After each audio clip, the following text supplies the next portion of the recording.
Assalamualaikum warahmatullahi wabarakatuh. Halo semuanya, perkenalkan nama saya Sekar Pertiwi.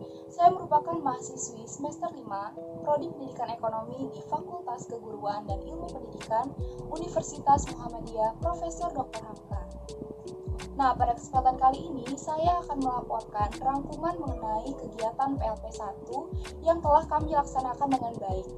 Pada PLP 1 ini, saya ditemani oleh 5 orang teman saya, yaitu yang pertama, Atiana Tantri, yang kedua, Inas Nurhidayati, yang ketiga, Nur Hidayah, yang keempat, Adi Riza, Pratama Isyamsi, dan yang terakhir, Hariski Maulana. Sebelumnya, ada yang tahu tidak apa itu PLP 1? Nah, untuk yang belum tahu, PLP 1 adalah tahapan di mana mahasiswa akan menjalani proses pengamatan atau observasi dan pemagangan yang dilakukan untuk mempelajari aspek pembelajaran dan pengelolaan pendidikan di satuan pendidikan. Adapun tujuannya yaitu untuk membangun landasan jati diri pendidik seperti pengamatan langsung mengenai kultur sekolah, 2. Struktur organisasi dan tata kelola sekolah, yang ketiga, tata tertib dan peraturan sekolah, serta kegiatan-kegiatan yang ada di sekolah tersebut. Dalam kegiatan PLP 1 ini, sekolah yang kami tuju yaitu SMA Negeri 1 Jasinga. SMA Negeri 1 Jasinga merupakan sekolah menengah atas yang telah memperoleh akreditasi A. Sekolah ini terletak di Jalan Sukamanah nomor 3, RT 4 RW 2, Desa Setu, Kecamatan Jasinga, Kabupaten Bogor. Alhamdulillah, pada tanggal 24 September 2021, kami diberi kesempatan untuk mewawancarai 2 narasumber, yaitu yang pertama, Bapak Soefi Latif SPD, selaku Wakasek Bidang Kurikulum, dan juga Bapak Nasrul Muhammad Rizal SPD, selaku Guru Ekonomi di SMA Negeri 1 Jasinga yang juga merupakan guru pamong kami. Untuk yang bertanya-tanya, mengapa kami tidak mewawancari kepala sekolah? Jawabannya, karena saat ini Kepala Sekolah SMA N1 Jasinga sedang terbaring di rumah sakit. Maka dari itu, kami memutuskan untuk mewawancarai Bapak Soefi Latif SPD selaku Wakil Kepala Sekolah Bidang Kurikulum. Dan yang kedua yaitu Bapak Nasrul Muhammad Rizal selaku Guru Ekonomi di SMA N1 Jasinga dan juga merupakan guru pamong kami. Pada kesempatan kali ini juga, saya akan menyampaikan laporan dari hasil wawancara dalam kegiatan PLP 1 di SMA N1 Jasinga ini. Berikut rangkumannya. Yang pertama yaitu kultur sekolah.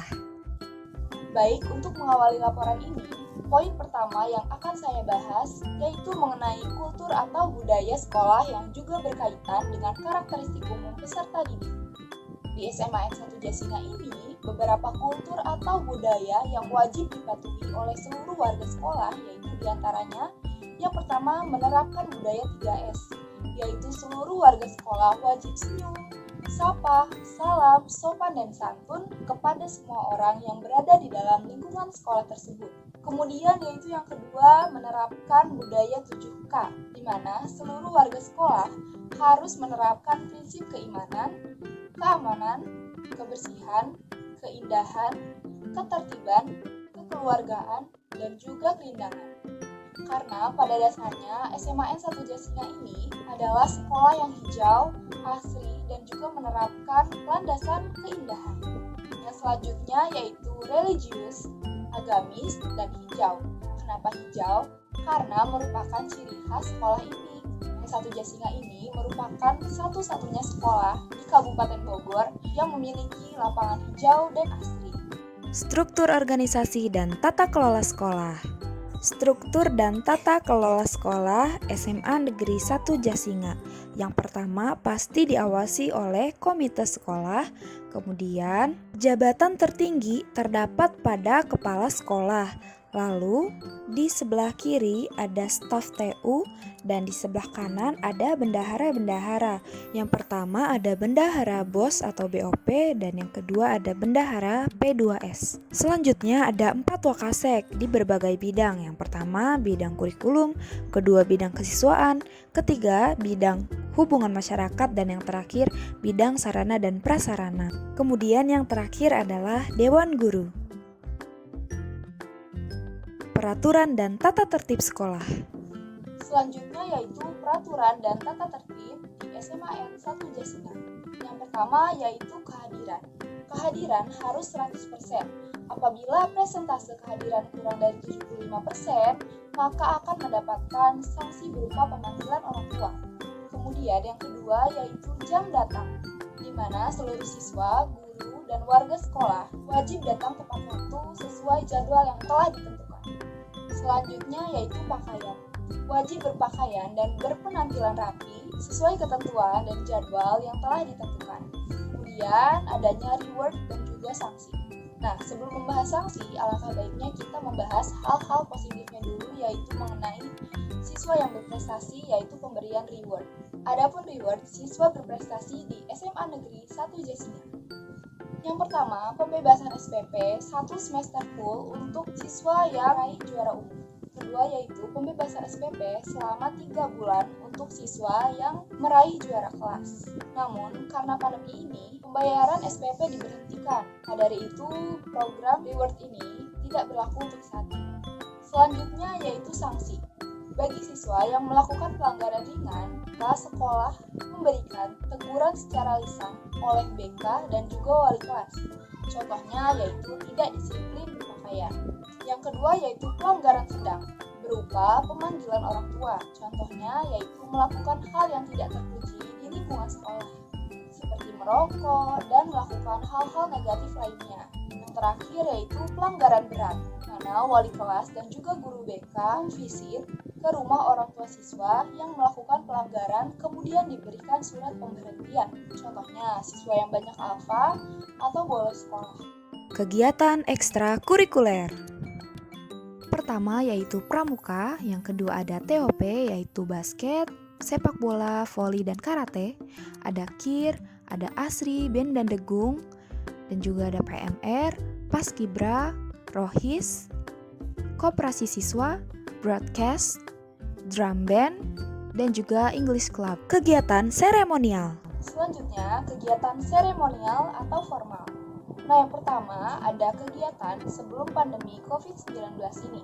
Mengadakan upacara bendera setiap hari Senin. Yang kedua, menyambut Hari Pahlawan, di mana setiap kelas menampilkan pakaian adat dan budaya nasional. Yang ketiga, mengadakan pentas seni. Dan yang terakhir, mengadakan perpisahan kelas 12.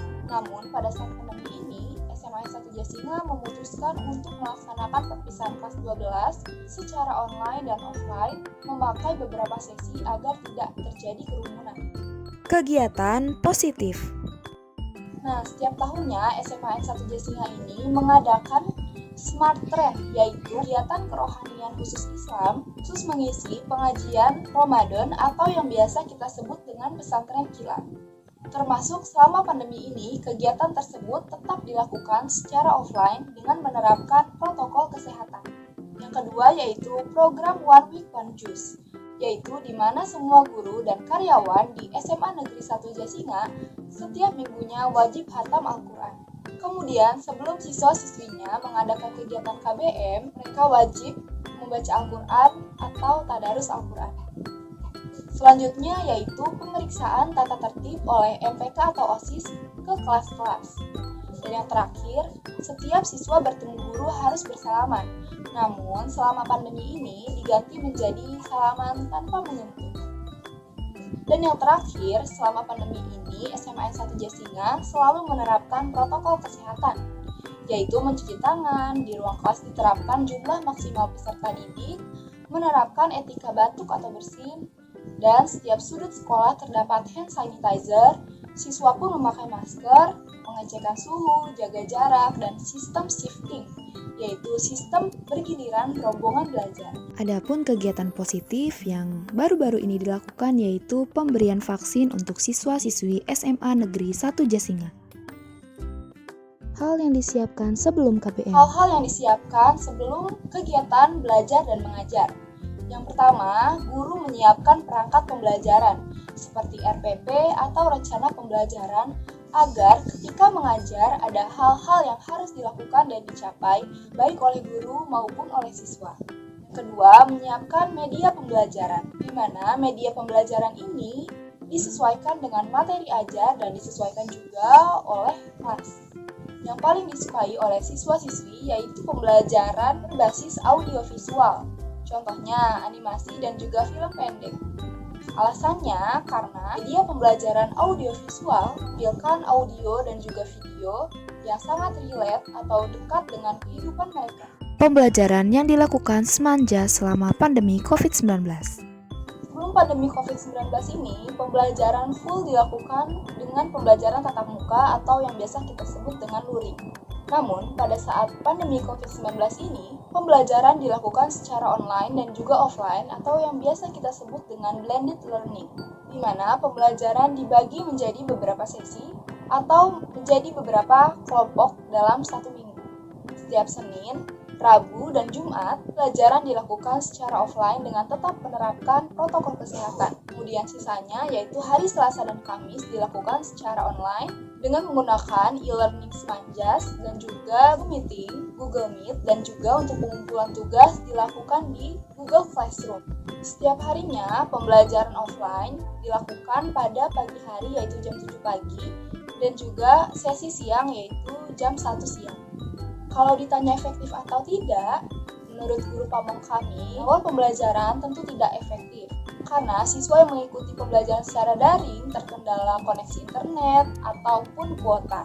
Namun, seiring berjalannya waktu, siswa pun dapat beradaptasi dengan pembelajaran blended learning ini. Kendala yang ditemui selama pembelajaran. Yang pertama yaitu siswa sulit beradaptasi. Banyak siswa yang kesulitan memakai media pembelajaran online, entah itu terkendala jaringan maupun dikarenakan karena kuota yang tidak mencukupi. Yang kedua yaitu siswa kehilangan motivasi belajar. Dan yang terakhir, siswa sulit melaksanakan peraturan yang berlaku. Yang selanjutnya, penugasan. Selanjutnya yaitu penugasan. Semua tugas siswa di-upload di e-learning Semanjas. Namun, jika masih terkendala, biasanya dilakukan melalui YouTube ataupun Google Classroom.